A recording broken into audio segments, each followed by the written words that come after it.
making her way to the ring from the United States of America, Cassie.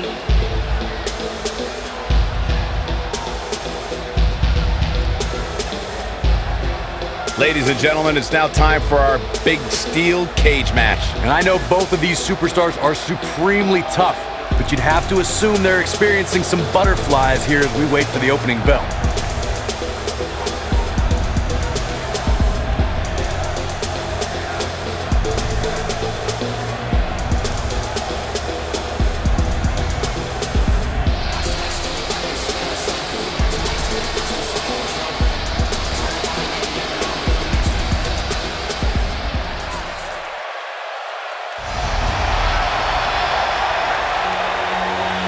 The irresistible force. And her opponent, from San Diego, California, Nia Jax.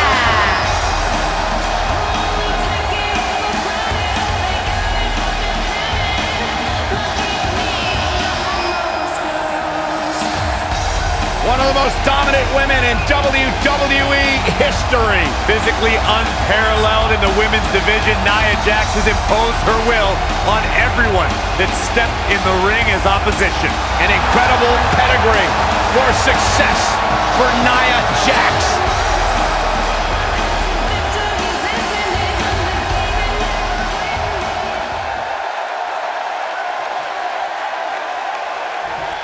Singles action is underway, and in this one, I wouldn't attempt to predict what's going to happen. I'd just be ready for anything. Sometimes that's all you can do. And there are few things more unforgiving than the cold steel of a cage match.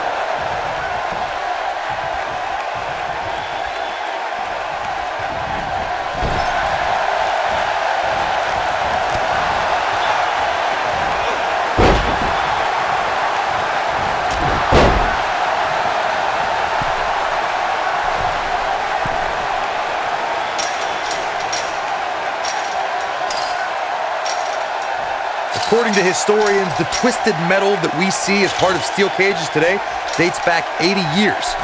To settle a dispute between competitors Jack Bloomfield and Count Pietro Rossi, the two met inside a ring surrounded by chicken wire. At first, these types of matches were referred to as fence matches.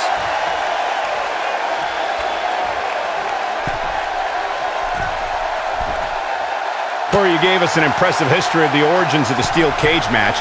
I'd like to point out to our viewers that from the 1960s to the mid-1980s, chain link fences were used to enclose the ring for WWE steel cage matches.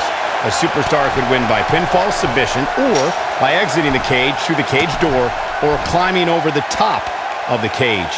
We should also point out, Michael, that the way to win a steel cage match can vary by match depending on what was agreed to before contracts to compete in the match were signed. Talking about history, at WrestleMania 2, WWE unveiled the redesigned steel cage with solid steel blue bars before returning to chain link mesh in the late 1990s.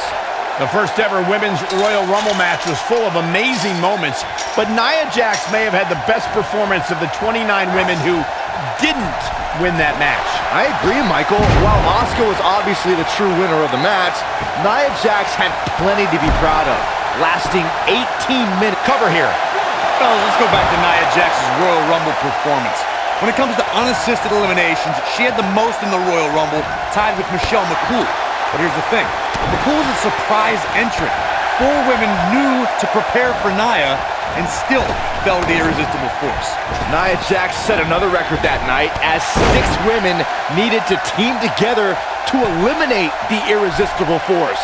And it was 6 of the all-time greats: Asuka, Bayley, Natalya, Trish Stratus, and the Bella Twins.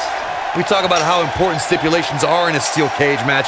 If superstars sign a contract where the only way to win is escape the cage and have both your feet touch the floor, the competitors must have a plan. Especially since you have to be comfortable trying to escape through the cage door as you do climbing over the top of the cage and vice versa. Corey, you touched on something moments ago that's so important for the combatants in a steel cage match to remember. A superstar must be able to think offensively to figure out how they're going to escape the cage. They must think defensively at the same time so they can prevent their opponent from getting out of the cage first and winning the match.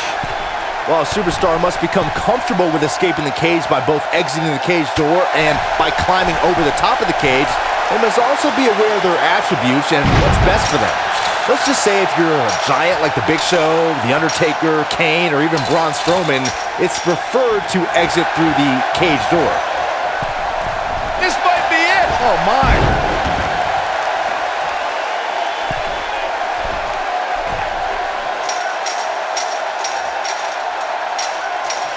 I've talked to several people who think she's bitten off more than she can chew here. I can't say that I agree.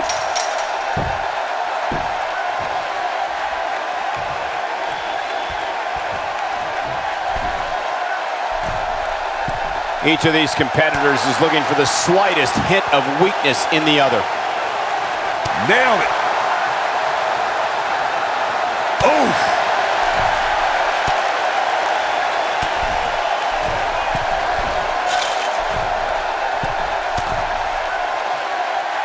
Nia Jax is the most powerful woman in WWE, and we've seen her dominate opponents without breaking a sweat. Guys, how do you prepare for the irresistible force? Nia Jax is one of the most dominant competitors from a physical perspective. When she has the right mindset, nobody can compete with the irresistible force. Your best bet is to play the mental game with Nia.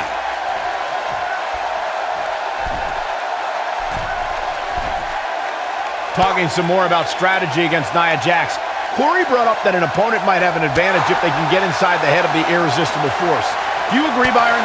Well, I'm not a fan of trash talking, but Nia has proven to be thin-skinned against the likes of Alexa Bliss and Mickie James. But you do run the risk of angering the most imposing woman on the WWE roster.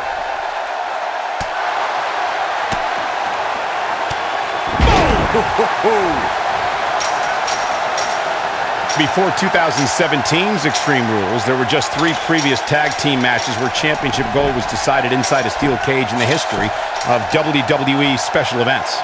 The Hardy Boys were in 2 of those matches.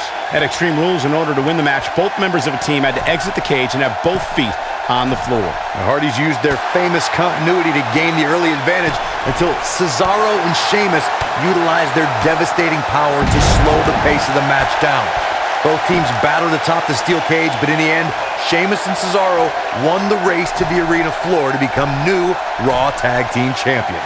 I think she's trying to prove a point here. Ooh! Harsh impact.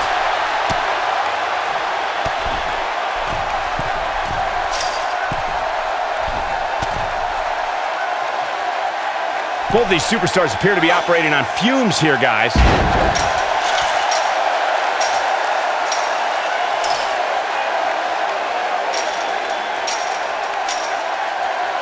At this point, it looks like even the winner of this match will walk out of here beaten and battered.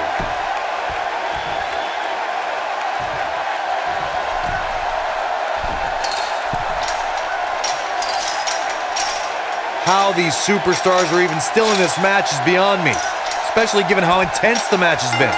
Yes! Unreal performance.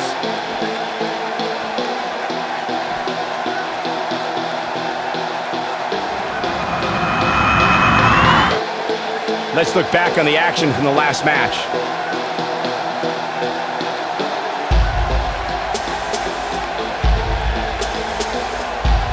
And here's how she finished this thing. Here is your winner, Casey! Extremely impressive win, guys. I don't make the matches, but if I did, I'd put these 2 back in the ring ASAP. What an amazing match. Guys, it sounds like we can all agree that was an extremely impressive win.